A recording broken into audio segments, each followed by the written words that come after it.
Gauri was the beautiful, delicately nurtured child of an old and wealthy family. Her husband, Pares, had recently, by his own efforts, improved his straitened circumstances. So long as he was poor, Gauri's parents had kept their daughter at home, unwilling to surrender her to privation. So she was no longer young when at last she went to her husband's house, and Pares never felt quite that she belonged to him. He was an advocate in a small western town and had no close kinsman with him. All his thought was about his wife, so much so that sometimes he would come home before the rising of the court.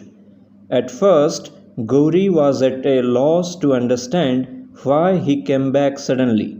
Sometimes, too, he would dismiss one of the servants without reason. None of them ever suited him long, especially if Gauri desired to keep any particular servant because he was useful. That man was sure to be got rid of forthwith. The high spirited Gauri greatly resented this, but her resentment only made her husband's behavior still stranger. At last, when Pares, unable to contain himself any longer, began in secret to cross question the maid about her, the whole thing reached his wife's ears. She was a woman of few words, but her pride raised within like a wounded lioness at these insults, and this mad suspicion swept like a destroyer's sword between them. Pares, as soon as he saw that his wife understood his motive, felt no more delicacy about taxing Gauri to her face, and the more his wife treated it with silent contempt, the more did the fire of his jealousy consume him. Deprived of wedded happiness, the childless Gauri betook herself to the consolations of religion. She went for Paramananda Swami, the young preacher of the prayer house hard by, and formally acknowledging him as her spiritual preceptor, asked him to expound the Gita to her. All the wasted love and affection of her woman's heart was poured out in reverence at the feet of her Guru. No one had any doubts about the purity of Paramananda's character. All worshipped him, and because Pares did not dare to hint at any suspicion against him, his jealousy ate its way into his heart like a hidden cancer. One day, some trifling circumstance made the poison overflow. Pares reviled Paramananda to his wife as a hypocrite and said, "Can you swear that you are not in love with this crane that plays the ascetic?" Gauri sprang up like a snake that has been trodden on, and, maddened by his suspicion, said with bitter irony, "And what if I am?" At this, Pares forthwith went off to the courthouse and locked the door on her. In a white heat of passion at this last outrage, Gauri got the door open somehow and left the house. Paramananda was poring over the scriptures in his lonely room in the silence of noon. All at once, like a flash of lightning out of a cloudless sky, Gauri broke in upon his reading. "You here?" questioned her Guru in surprise. "Rescue me, O my Lord Guru," said she, "from the insults of my home life, and allow me to dedicate myself to the service of your feet." With a stern rebuke, Paramananda sent Gauri back home, but I wonder whether he ever again took up the snapped thread of his reading. Pares, finding the door open on his return home, asked, "Who has been here?" "No one," his wife replied.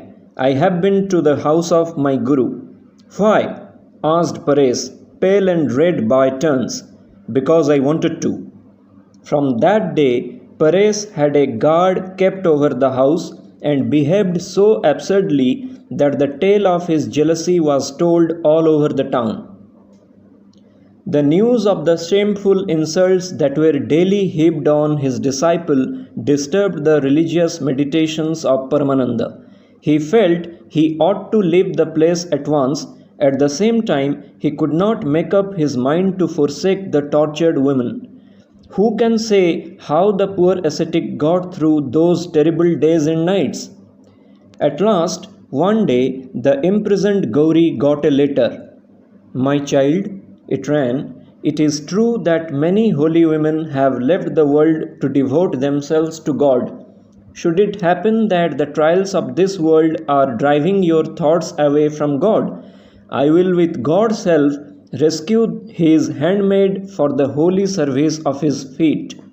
If you desire, you may meet me by the tank in your garden at 2 o'clock tomorrow afternoon. Gauri hid the letter in the loops of her hair. At noon next day, when she was undoing her hair before her bath, she found that the letter was not there. Could it have fallen on to the bed and got into her husband's hands? She wondered.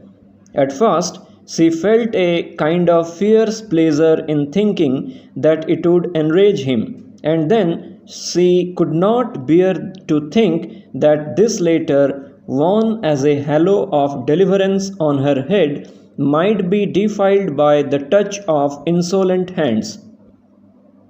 With swift steps, she hurried to her husband's room. He lay groaning on the floor with eyes rolled back and foaming mouth. She detached the letter from his clenched fist and sent quickly for a doctor. The doctor said it was a case of apoplexy. The patient had died before his arrival. That very day, as it happened, Paresh had an important appointment away from home. Paramananda had found this out and accordingly had made his appointment with Gauri. To such a depth had he fallen. When the widowed Gauri caught sight from the window of her Guru stealing like a thief to the side of the pool, she lowered her eyes as at a lightning flash, and in that flash she saw clearly what a fall his had been. The Guru called, Gauri, I am coming, she replied. When Paresh's friends heard of his death and came to assist in the last rites, they found the dead body of Gauri lying beside that of her husband. She had poisoned herself. All were lost in admiration of the wifely loyalty she had shown in her sati, a loyalty rare indeed in these degenerate days.